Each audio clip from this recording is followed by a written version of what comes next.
Jensen thinks we should run the interview with Keira Knightley. Well, clearly Jensen's not paid to think, because if he was, he'd know that was a bad idea. Why would I run a cover story in a competing magazine? Why would I give Giselle the exclusive? You wouldn't, which is why Oliver suggested we run something completely different. Give the readers a feel for what Crimson really is without giving up anything from our debut issue. Thank you, Maxie. That would be my preference. But since we don't have a photographer, I fail to see how that's an option. Girls, we need something fresh. We need something truly original. Do you have any insight? We could run an excerpt on that piece on microloans, just enough to make readers realize that Crimson is more than just mindless fluff. Or we could run something that really focuses on our target age range, like the pictures from the What's Wear clubbing shoot. Now that's a new way to appeal to a younger audience. Let your assistants make the editorial decisions.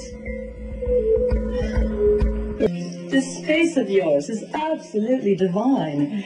It must have been quite a challenge for you to create something so current out in the middle of nowhere. No, with a good designer and a little imagination, you can do anything.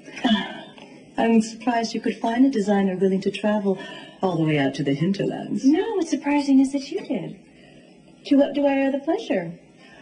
Darling, I wanted to tell you how delighted I am to feature Crimson's promo piece in the pages of Couture. I appreciate the gesture. But you could have called.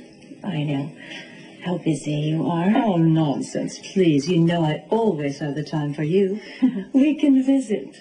While I review the content of the promo piece, we wouldn't want either publication to overshadow the other. Oh, no, of course not. Lulu, why don't you show Giselle the latest draft of the microloans piece? I think there's a copy on your desk. Sure, yeah, this way.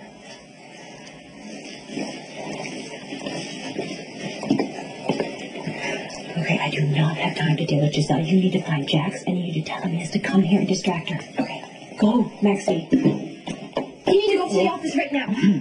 What happened? Giselle is here, and she and Kate are locked in a battle to the death. I'm being serious. If you don't get upstairs right now, Giselle's gonna get up there to bury Crimson before it even launches. Giselle! As lovely as ever. Despite a run-in with the head of a mob syndicate, while I found Mr. Zakara charming, he's not the company I usually keep.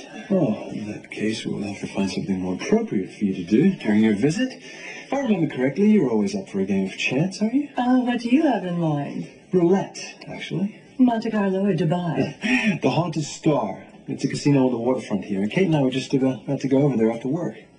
Would you care to join us? That's a wonderful idea, Jax. Unless, Giselle, I'm sure you have to get back to I wouldn't miss it.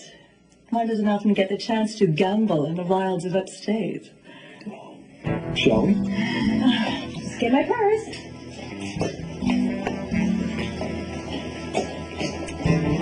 Enjoy.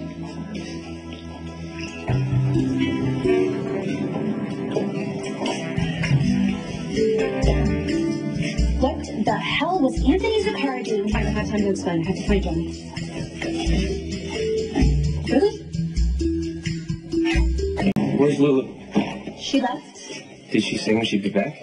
Lulu doesn't say a whole lot to me unless she's hurling insults. I mean, you're welcome to wait around, but I can't guarantee when or if she's going to return.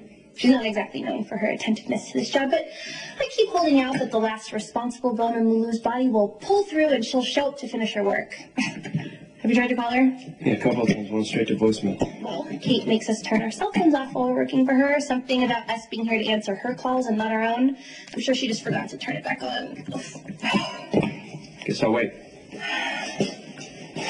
Well, if you're going to hang around, you might as well help me take these boxes to storage, unless you plan on sitting there watching me break my back while I do it myself.